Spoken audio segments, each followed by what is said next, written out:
Welcome, Veritas family. Thank you so much for joining us here at Give and Take Past the Tassel. I'm Sherry Davis, and I'm joined here by Phil Erickson. Hi, Phil. How are you? I am very well, thank you. It's good to be here. Yeah, I'm glad you could make it today. We are chatting with the class of 2026 in our Past the Tassel episodes, and we are going to dive right in. Tell us what ministry you're in and where you're located. I am the pastor of Jersey Shore Baptist Church in a little town called Galloway, New Jersey, that's very near Atlantic City. We're right on the New Jersey shore, a little bit inland of the Jersey Shore. I've been there for 24 years now, I guess it's Oh, been.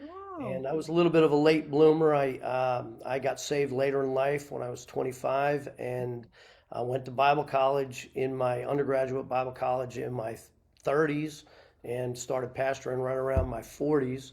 And that's the only place I've ever really been is Jersey Shore. So Okay, very been there for good. 24 years. I love to hear that because there are a lot of Veritas students who are non-traditional age, and they would resonate with the fact of getting going with classes maybe a little bit Later later in than the life. traditional college student.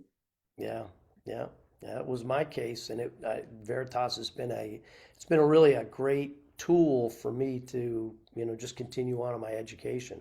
Well, we love to hear that for sure. What was the connection with Veritas? What made you jump into a degree here? Well, I um, I had a business degree early on, and I got that when I was a young person, in my 20s. And then I went to Bible college, undergraduate Bible college, and then I'd always wanted to go back and get my master's degree. And I tried a correspondence thing, and that really Mhm. didn't work out. Sending Right. the paperwork in.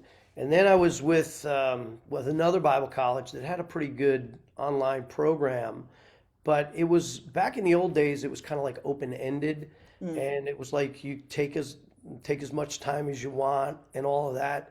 Well, I took several decades, not You took not all the quite. time. Yes, and I never finished. I did like three classes, and Brother Lester, Mike Lester, he was one of the faculty at that college at the time, Uh-huh. and so he encouraged me to go back, and so I went back. I finished my first master's degree, then I got a second master's degree at a different college actually, and then I wanted to get the Master of Divinity with you guys with Veritas. Mhm. And so I ended up getting a graduate certificate, and Mike Lester told me about the new doctoral program. He said if you got 50 graduate credits and I think 5 years ministry experience, you can enter into the doctoral program. And so I had like 60 some credits, and so with the graduate certificate, I ended up with about 75, and that's how I got in. But Mike Lester was the guy that actually Nice. yeah, he actually talked me off the ledge and got me to keep going and finish what I started, and so he's been a good That's like good friend. 90% of the battle for those who work for colleges is just talking people off the ledge, right? That's right. Yeah, I love to hear your story and that once you got going, you got going. It that's might have right. been later in life, but you hit the ground and you were trying this and doing that and getting this degree and doing that. That's really exciting. That's really inspirational. The weekly deadlines help me. I agree. Having to have it done by a certain time, that helped me a lot. Yeah. You know, I agree. I mean, because once you give an inch, you take a mile, right? And that's right. just the nature of Exactly. humans. And if there is no deadline, that it gets put to the back burner, and it's a challenging program to actually sit down and finish. So I completely understand. I would do the same thing. It would never actually be finished. That's exactly right. Tell us who your biggest supporter through your time here at Veritas. Well, I've had a number of guys that were really helpful.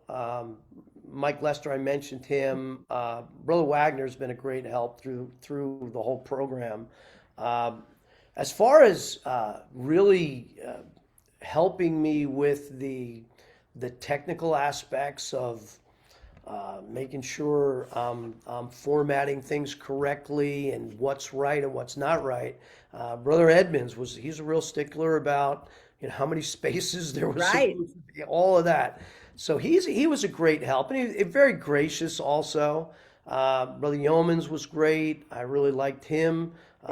He was my advisor, and but I'll tell you that I went to class with three guys. We had every class together. Uh, Uh-huh. Matt Allen, Eric McKay, and Frederick. And all three of those guys, we took every class together, and we have a text chat group. Hey, what did you guys do for this? Whatever. That's been a great support also. I heard a lot about this text thread because I have interviewed each of those guys in your cohort thus far. You're the last of the group. You're Right. the last of the Mohicans here. However, I love, love, love to hear the support that you guys have given, and you're able to check in with each other as you're doing your defense and getting your dissertation and all of that, because it's like a crucible, like you guys have really gone through the fire together. Well, and it So makes it like a in-person college experience. You have exactly. friends you're going through it with. Absolutely. I hear that a lot from each one of them, said that that was such a great support system. And I love to hear that they not only felt supported by the faculty and that they helped them personally and they helped them academically, but they loved this outside community that they found from their peers. So that was fun to hear. Yeah. We've got Dave Anderson watching from Twin Cities. Samantha Mears, which you might know, Yeah, says, my daughter. Yeah. she says, that's my dad. Then we have Cecilia Baccaro watching from New Jersey. She says, that's my pastor. So you got your whole community showing up here today. That's great. We're glad to have them. Right. Yeah, if you are just tuning in, be sure to type where you're watching from in the comments. We'd love to hear from you. Okay, so tell us how Veritas has helped you in your ministry. You alluded to this a little bit already, but tell us what's the connection there? What have you been able to make practical from your training at Veritas?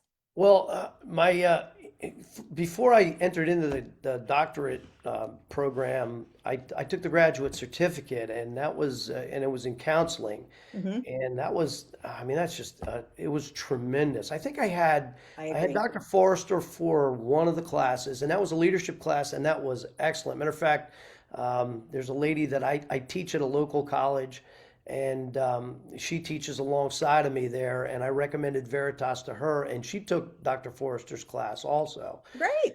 in leadership, and I recommended. I said, no, no, take the class. It's a great class because Hmm. as an education major, I don't know if she would be required to take that, but it was available, so I think she might have took it as an extra class. But that was a great class. But then I had three classes from Brad Parker, and they were excellent classes. A lot of practical tools. Matter of fact, I was asked to do two different marriage conferences for other churches, and I used a lot of those notes that I got from those classes and taught different sessions at these conferences. I just did we had a marriage getaway with us, several other churches up in Princeton, New Jersey, and I took a lot of those notes again. I readapted them for the context, and it's been extremely helpful. And many people came up and said that was such great information. And I told them, I said, listen, I took a marriage counseling class at Veritas. It was very, very helpful to me. So, and Yeah, then, well, go ahead. Go ahead. Finish what you're saying. we have Phil Erickson. Oh, Paradise. So he's right next door. You must be in the next building or the next room from you, Yeah, huh? that's my son. Yes. Okay, very good. And then Wade Thompson from Galloway. Hey, Wade, thanks for popping in.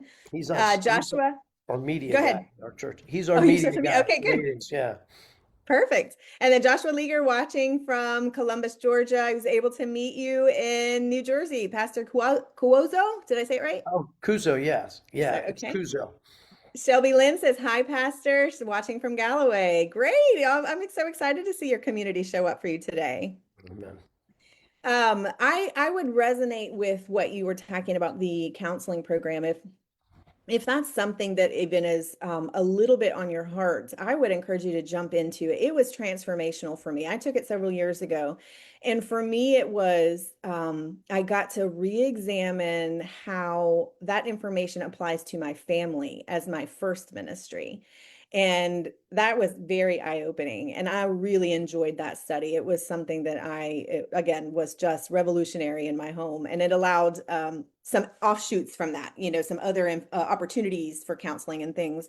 as you go through that program. So if you're interested in that, you will not regret jumping into the Veritas counseling program. It is top notch.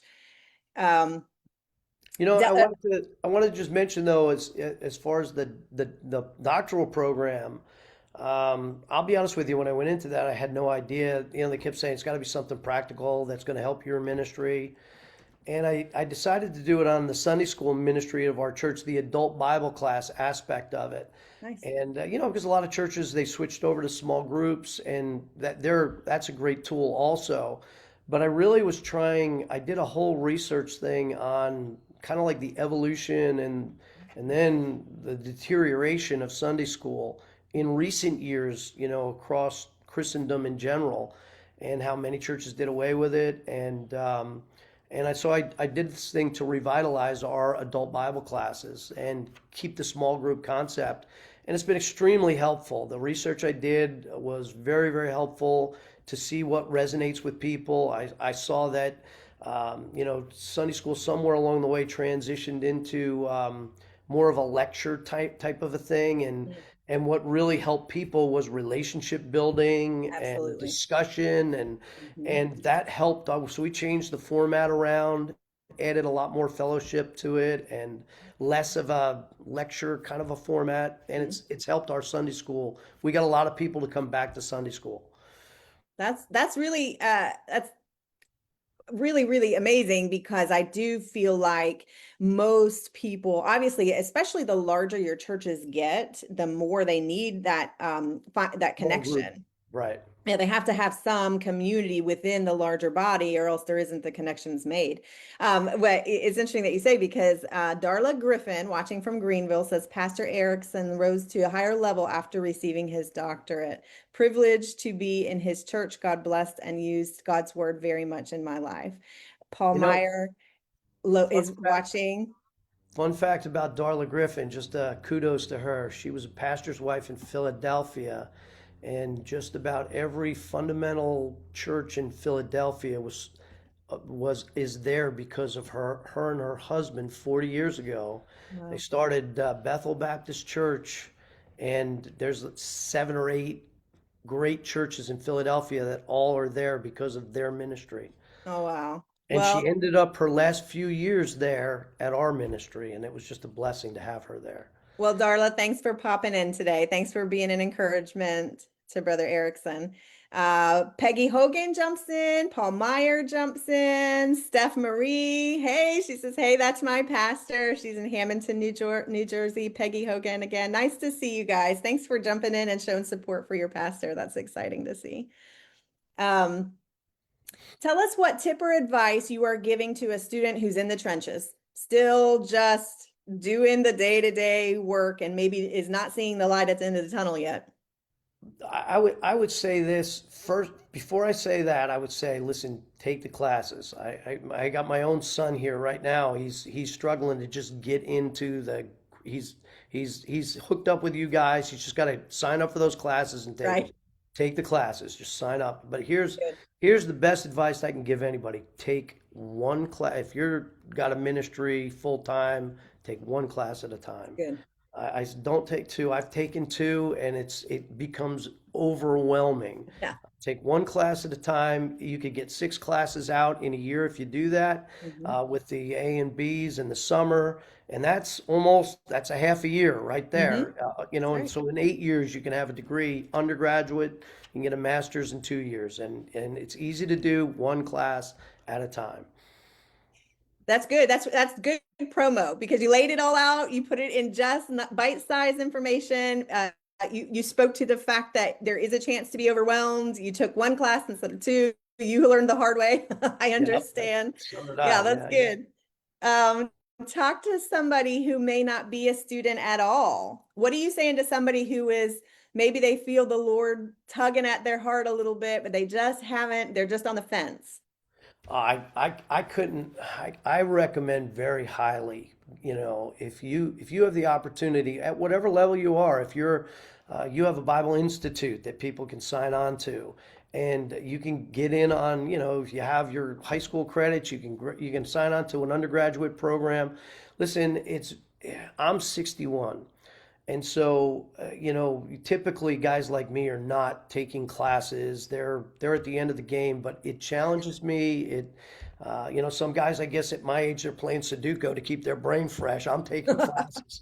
And my wife would divorce me, I think, if I just signed up for a PhD program somewhere. But I would like to take a couple other classes. I've actually seen some of the other classes that you guys have available at the master's level, even, and at the doctorate level for education. I wouldn't mind just taking a class here, taking a class there, just to keep my mind fresh. And you're learning new things, and it's all applicable. It's very Right. practical. It's Yep. all applicable to ministry. We can tell we have certain of those students who get the bug, those who are just chronic educated. They just want to be educated, and they sit for a while after graduation. They say, I'm taking a break. And then it's not too long we hear from them, checking in with whatever's on the horizon. And that's always so fun. We're so glad to have everybody coming back. So your advice to somebody sitting on the fence is just do it. Just do it. Sign on. It's great. It's painless. It's work. Yeah, it's you're going to be challenged, but there's never been a judgmental or critical attitude from any of the instructors ever. They've always been extremely helpful, extremely accommodating. If there's a legitimate issue, you're having a struggle somewhere along the way, they help you. They walk you through it. They're accessible. You contact them and they immediately get back to you, and it's just been a great program. Appreciate you bringing that up because you already dealt with the academic rigor, the idea of that, sometimes a sacrifice of time is required to jump into classes. Everybody knows that. A Correct. sacrifice of finances. But you just touched on what I want to talk about before we wrap up is the idea of community, that you found your faculty to be encouraging both in and outside of the class. And then also you talked about the community that you had with your peers. And I think that that's something really helpful to say out loud to those who might be watching, because I think sometimes we think in an online environment that you are going at it alone. Like you'd be so isolated and that can feel scary, but you just touched on the fact that that was absolutely not your experience. Well, in some ways, I'm closer. I'll give you. This is a weird story. Happened actually last week. I got a text message from Levi. I think you probably know Levi. Levi goes to your church. Mhm. I met Levi in Greece. And he sent me a text message. That's the only place I ever met him. I met him in Greece. He sent me a text message and he said, I met your friend Matt Allen. And I said, are you in Papua New Guinea? And he no, I'm in Australia. And then Matt Allen sent me a text. He said, does the name Mike Morrow mean anything to you? And he's a guy I work with here in New Jersey. Oh, wow. Um, and so, we're all kind of connected. There's this community there, Yeah. but in some ways, I was closer to the guys I went to school with and some of my professors, though I've never met them. I've Yep. got I've got Matt Allen's regalia in my home. I've never met Matt Allen personally, but I've got his regalia. He had it shipped to my house. I'm bringing it to his graduation. But I'm closer to these guys than I are to guys that I interact with on a not a daily basis, but a regular Right. basis here in New In person. Jersey, Yeah. fellow pastors, and so the community is definitely there. The fellowship I is there. I love to hear that because I think that that will be helpful to somebody who's teetering on the fence on whether to jump in. Just know that we're here for you. You will find your people and they will help you along. And we will be you'll be so glad and proud of yourself that you have made the call, gotten connected with us and jumped into that one class, whatever it is the Lord has leading to you. Um, Ryan Wenzel jumped in, Larry O'Hamilton, and Wes Millis Clayton. Did I say it right? With my daughter, yeah, Wes, and Okay. my son and daughter-in-law in New Okay, Mexico. Yeah. great. Thanks so much for popping in, everybody. Oh, I love that. So if you're catching toward the end of us here, you can watch the replay when it posts right after here. Thank you so much for jumping in here, Brother Phil. We're glad to see you. Thanks for carving out time to join us. Well, thanks for having me. It was a pleasure to meet you face to face, and I'm That's looking forward to right. meeting you next week or 2 weeks. Yeah, Absolutely. We will see you at the Healthy Church Conference, and then we will see you at graduation not too far after that. that's right. Yep. Sounds good. And if you were watching today and you're just part of the Veritas family, be sure to reach out to us. We would love to hear from you, answer any questions you have, and we will see you guys next week.